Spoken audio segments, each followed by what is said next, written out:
Good afternoon and welcome everybody to today's conference titled States and Events. Conference number 19 of the self-knowledge course, and its objectives are that we learn to always have a correct internal state, also that we learn to correctly combine our internal states with external events. So let's talk a little about life, since in the field of practical life we always discover astonishing contrasts. For example, wealthy people with magnificent residences, a lot of money, and many friends sometimes suffer terribly. Humble proletarians with picks and shovels, or people from the middle class, sometimes live in complete happiness. People who seem to have everything to be happy even end up committing suicide due to suffering and the lack of meaning in their lives. We observe this with great amazement without understanding why, because we may say they have everything to be happy. So let us study this situation more closely. We need to know what life is. Life is composed of events and states. An event is something that happens and a scene, a situation that we live daily from moment to moment. When people want to tell us their story, the story of their life for free, they quote events, names, and surnames, dates, etc., and feel satisfaction when making their stories. These people are unaware that their stories are incomplete because events, names, and dates are only the external aspect of the movie. The internal aspect is missing, and that internal aspect missing is the internal state they were experiencing at that moment. I mean their state of mood. So it is urgent to know the states of consciousness, since each event corresponds to this or that state of mind. States are interior and events are exterior. So external events are not everything. We must understand by interior states the good or bad dispositions, worries, depression, superstition, fear, suspicion, self-consideration, states of feeling happy, states of feeling joy, etc., etc. Unquestionably, internal states can correspond exactly to external events or be caused by them or have no relationship with them. A negative state also causes a negative event and vice versa. In any case, states and events are different. Events do not always correspond exactly to related states. The internal state of a pleasant event could not correspond to it, and the internal state of an unpleasant event could not correspond to it either. We can see that long-awaited events, when they came, we felt something was missing.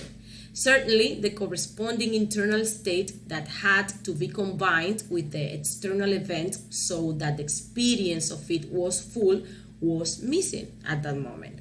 Many times, the event that was not expected is the one that has given us the best moments, because there we did have the correct internal state even though the event was spontaneous or was not planned.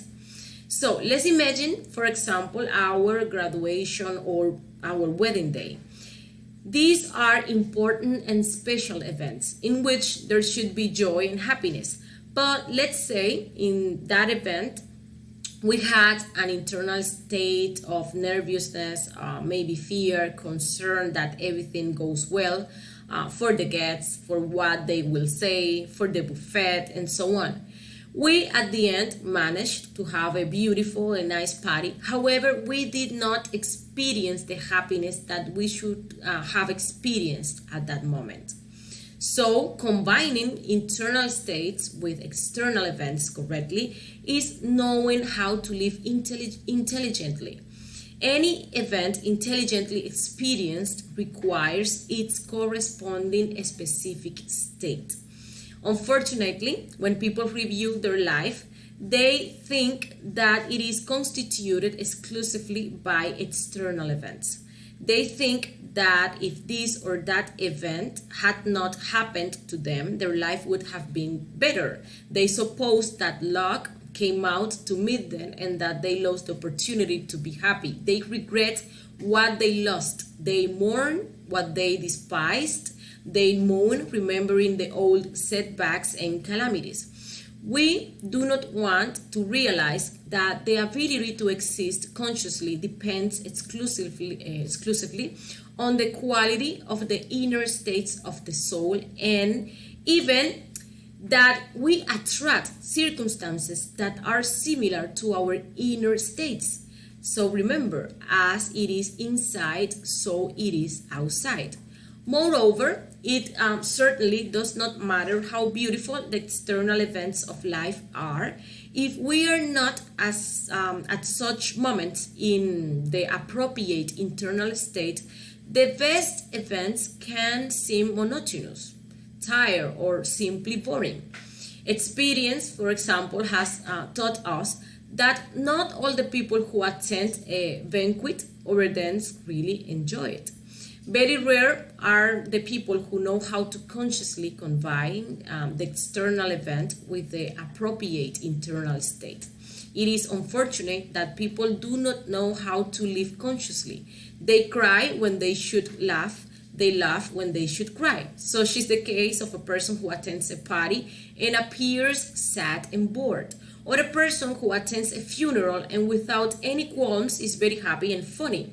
Although we must consider also the question of balance, since not because we are at a party should we reach a state of crazy frenzy, for example. There should be control, and control is very different. The sage can be joyful but never full of mad frenzy, sad but never desperate and dejected, serene in the midst of violence, abstainer in the orgy, chaste between loss, etc.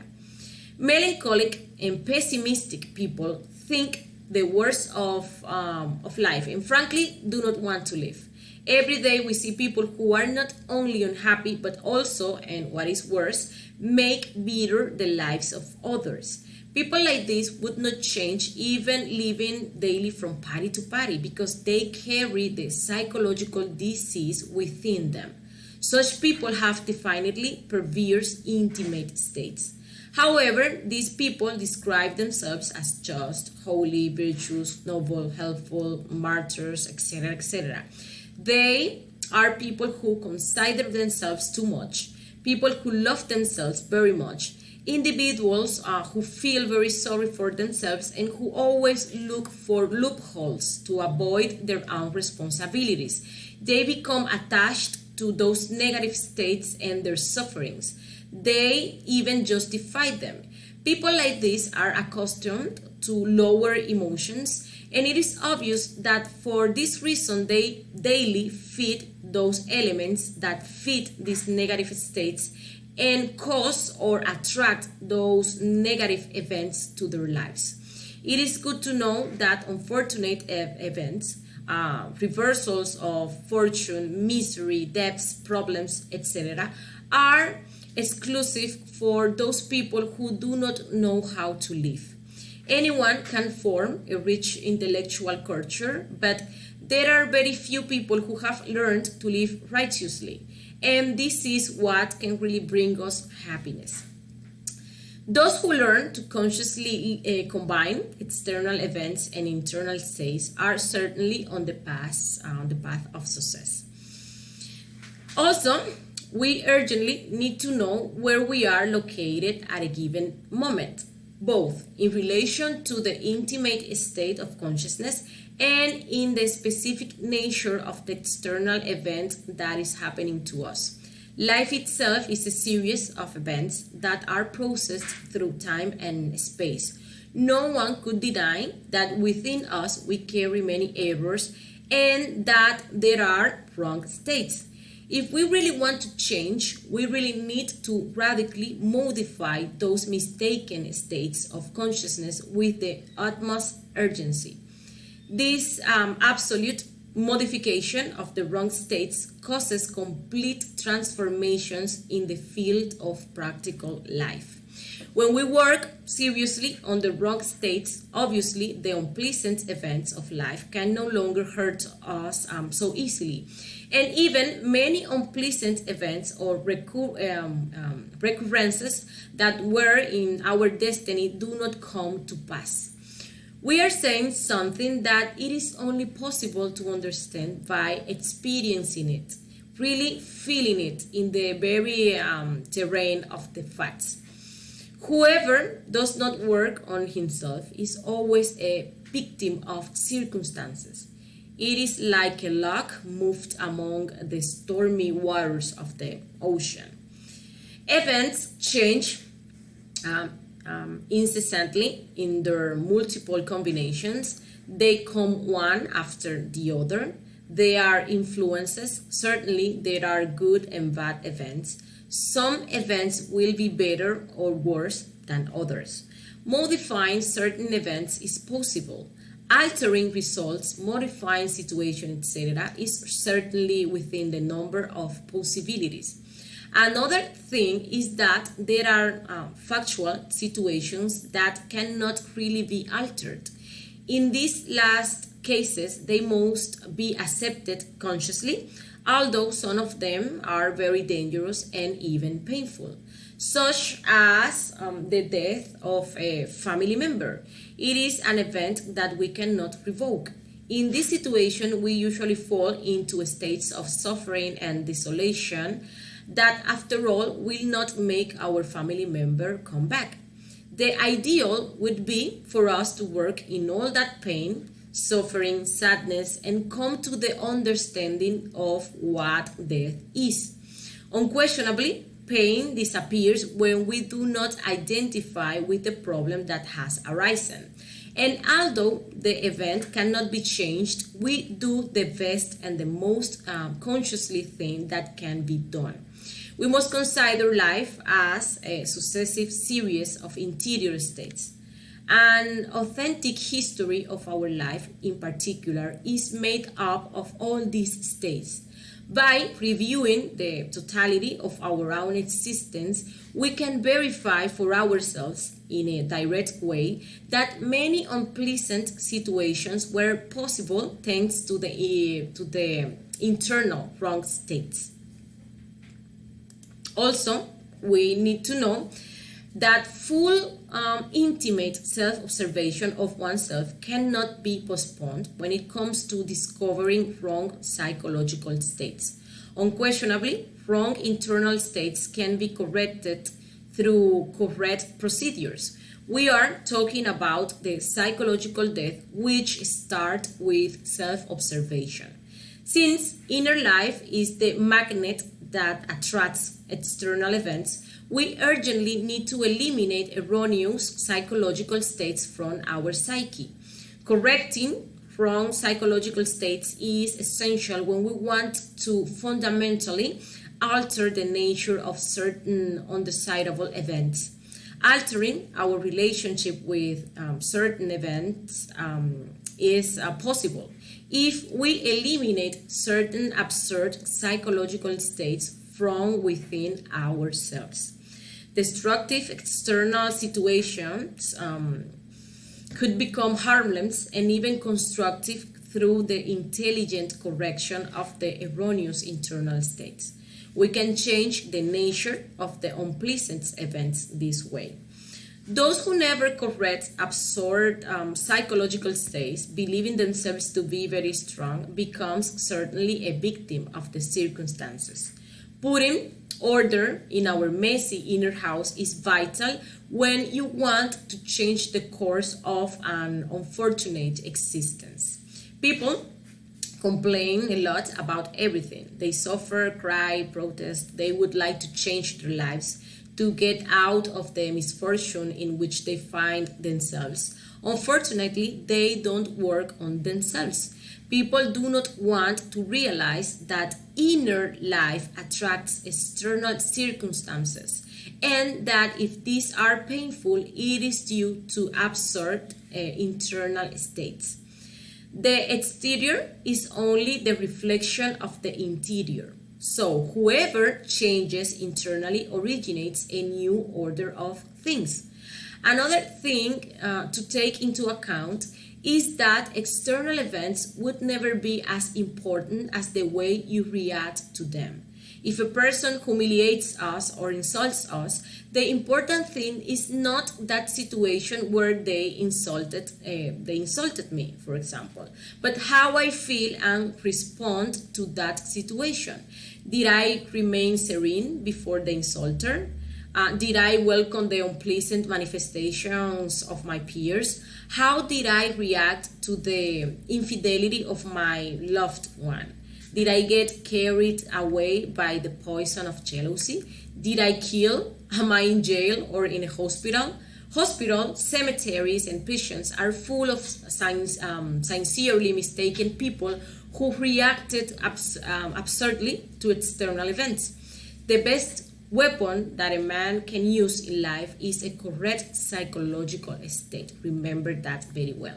We can even disarm beasts and expose traitors through appropriate inner states. Wrong inner states make us defenseless victims of human perversity. We must learn to face the most unpleasant events of practical life with an appropriate inner attitude.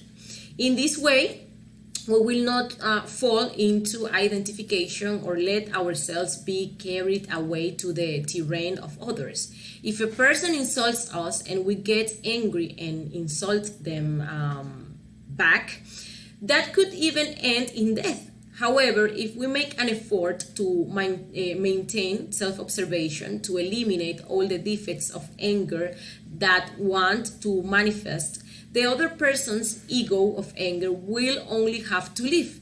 It is not going to have nobody to fight with. Remember not to identify with any event. Remember that everything happens. Learn to see life as a movie and you will receive the benefits. And do not forget that events without any value could lead you to misfortune if you do not eliminate wrong interior states from your psyche. So, this has been the conference of today. Thank you for being here and hope you join us next lecture in which we learn about our psychological country. This lecture will teach us how to discover all the places and people we have in our psychology and how we constantly are being taken to the worst part of our psychological country by our psychological defects. We'll also learn how are fed and manifested defects that we even don't know we have. So, see you in the next conference. Bye.